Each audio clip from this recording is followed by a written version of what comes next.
So turning to other asset class, Bitcoin. So Bitcoin, do you think, or what's your sort of vision for Bitcoin? Is it going to become a reserve currency? Is it scarcity value like real estate? It started the purview of every college student, including my own, knew about Bitcoin before their parents did. So what's your kind of vision going out 5 years and 10 years for Bitcoin as an asset class and a value? We don't have to go out 5 or 10 years. It's here. We believe, we wrote a white paper in 2016 called Bitcoin Ringing the Bell for a New Asset Class. And so, yes, we believe it's here. We believe that Bitcoin is the reserve currency of the crypto asset ecosystem. We also believe that there will be very few huge winners in the crypto space. We think the cryptocurrencies are going to be the huge winners. So this is really flipping the internet on its head in terms of how it evolved. And the internet evolved without a payments infrastructure. And the reason for that is nobody thought commerce would evolve on it. This was for intelligence and academia, and consumers in the United States weren't even allowed to use the internet legally until 1991, Telecommunications Act. We believe that the Bitcoin is, and crypto world, the value accrual, where we will see most of the value accrue is to the cryptocurrencies themselves. This is not what happened in the internet. In the internet, the protocols, so Bitcoin's blockchain is one protocol, Ethereum another, the protocols basically just became standards, right? Technology standards upon which these very valuable applications were built, Facebook, Amazon, and so forth. The value accrued to the applications. This time, we think the value will accrue to the protocols themselves and the currencies as measured by their currencies. We believe that Bitcoin is already the reserve currency of the crypto asset ecosystem. And we can see that in that many crypto assets, most I would say, are priced in terms of Bitcoin. So that's the unit of account. The currencies are very important. We think there will be maybe 4 or 5 that are going to accrue the most value. Now, DeFi, watching it evolve, I mean, we're in the Wild West, decentralized finance. It's very exciting.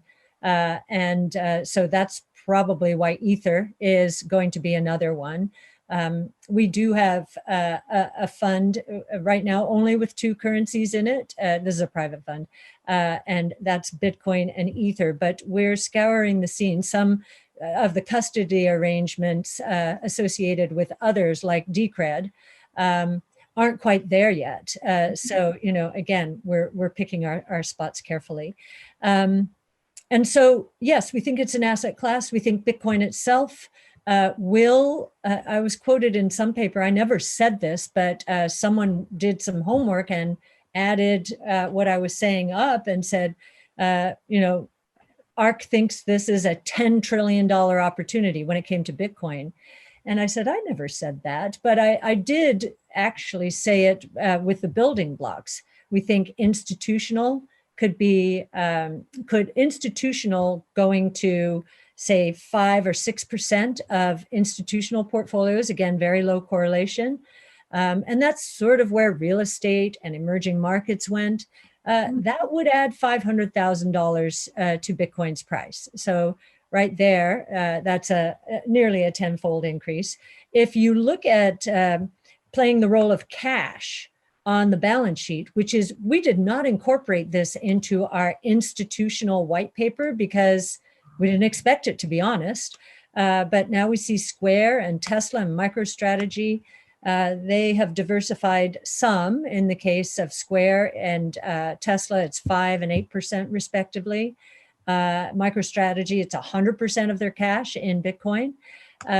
So if you were to expect 1%, if corporations did that, I think this is just a US calculation too, that would be a 40,000 increase in Bitcoin.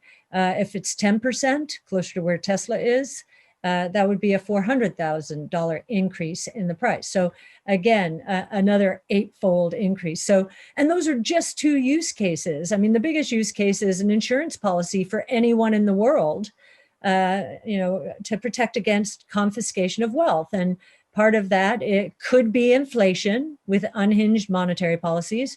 I think that's a much more of a risk in emerging markets. And so I think we'll see a lot of insurance policies being taken out in the form of Bitcoin.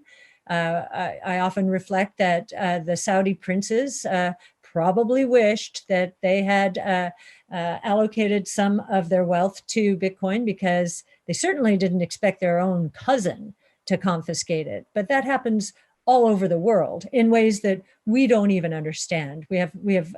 And so I think that insurance policy could be the biggest use case.